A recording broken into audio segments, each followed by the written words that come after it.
نو شتمنه پښتونخوا چې موږ ولیکله دا هم د دې دپاره ولیکه چې دې قام ته څوک پیغور ورکوي چې مړه ستا په خاوره باندې څه دي، ستا په خاوره د څه وسایل دي، ستا وطن د څه وطن دی. نو دا خبره خو چې ته جواب کوې دا خاص په جذباتي تقریر نه کېږي که نه، دا خو په دې باندې نه کېږي که نه چې زه په بام باندې ولاړم تا چا ته کتل. دې له به ته علمي جواب راوړې، علمي جواب به راوړې، ثبوت به راوړې چې وروره زما وطن غریب نه دی، زما وطن نیستمن نه دی. او پنجابی ته څوک چې ته ماته راوایې چې دا وطن زما دی، دا زما د نیکه دی، زما د پلرونو دی دا وطن، دا وطن نه دی ستا. ستا وطن به معلوم ستا وطن دی ټول عمر ستا. خو ما بله ورځ ثوابۍ کې غونډه وه ملګرو ته ما لږ ځان ځکه بیدار کوي. پاکستان هم منلی، آیین هم منلی، داسې کس به په دې مجلس کې نه چې د پاکستان شناختي کارډ هم په جیب کې نه وي. د ځان کم قدر کو، د دې شناختي کارډ ډېر نور څنګه ځان لکه دی ته موږ وفادار ثابت کړو. وګورئ که په دې نوم باندې زما وطن ورانوي، زما وسایل لوټ کوي، زموږ قام څوک وژني، نو دغه وفادارۍ ته را قام نه دی تیار. دغه وفاداري موږ د هېچا څه نه کوو، غلامي کوو، خو صرف د یو خدای غلامي کوو، د یو بنده او د یو زورور غلامي نه کوو. نه دی تیار دا قام دی غلامۍ ته. نو موږ دا شتمنه پښتونخوا چې ولیکله نو دا خو دا DGISPR پکې اوس خبره وکړه وایي د څه وطن. نو ګوره موږ له به راتلل دې له پکاري ملک بابا تا سره رحمتشاه سایل شعر ویلو، زما وطن د سرو سپینو نه ډک، زه مزدورو پسې بهر ګرځمه.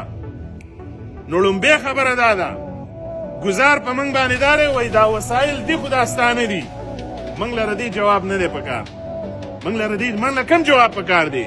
موږ له جواب دا پکار دی وسایل نه، دا خاوره زما ده، دا وطن زما دی، د دې وطن غرونه او کاڼي زما دي، د دې وطن سیندونه زما دي. په 14 اګست 1940 کې پاکستان نه و، دا پښتانه په دې خاوره باندې وو او که نه موږ په دې خاوره. ما د سکندر مثال درکو، 2000 کاله وړاندې دا ریاست نه و موږ په دې خاوره وو، 80 کاله وړاندې دا ریاست نه و موږ په دې خاوره وو. دا غرونه او دا سیندونه او دا شتمنۍ وي که نه وي؟ چې وي نو زموږ مقدمات دعوه بنیادي پکار ده هغه دا ده چې وروره دا خاوره زما ده، دا خاوره دا وطن زما دی، زه مالک یم د دې خاورې. نو چې زه د دې خاورې مالک یم نو بیا دویم سوال دا دی، دویمه خبره دا ده زه مزدورو پسې بهر ګرځمه. نو په دې خپل وطن کې موږ ولې د لوږې مرو؟ ولې ناري موږ په دې خپل وطن کې، په دې شتمن وطن کې؟ یو شاعر وایي که نه، وایي چې زمرودی پیداوار دی موږ په هغه وطن کې لوږې تېروونه. د زمرودو په وطن کې ته ولې د لوږې مرې؟ سوال دا دی. د سرو زرو نه ډک وطن کې، دا موږ په دې کتاب کې ثابت کړې ده، هسې خبره نه کوو.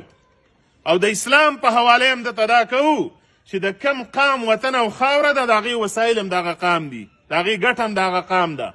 دا صوبایي خودمختاري به تاسو اورئ، فیډرل لاندې د وفاق لاندې صوبایي ایکایي یونټونه خودمختار، دا بیخي د اسلام په رڼا کې ده.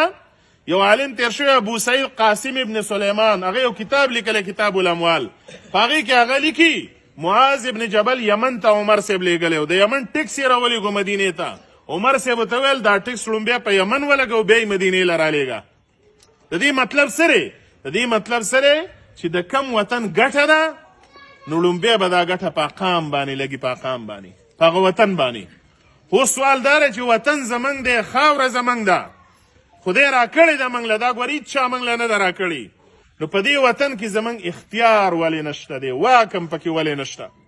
نو دا موږ په دې کتاب کې ثابته کړې ده چې د واک دپاره خپلې لارې دي، د وطن د وسایل د اختیار دپاره خپلې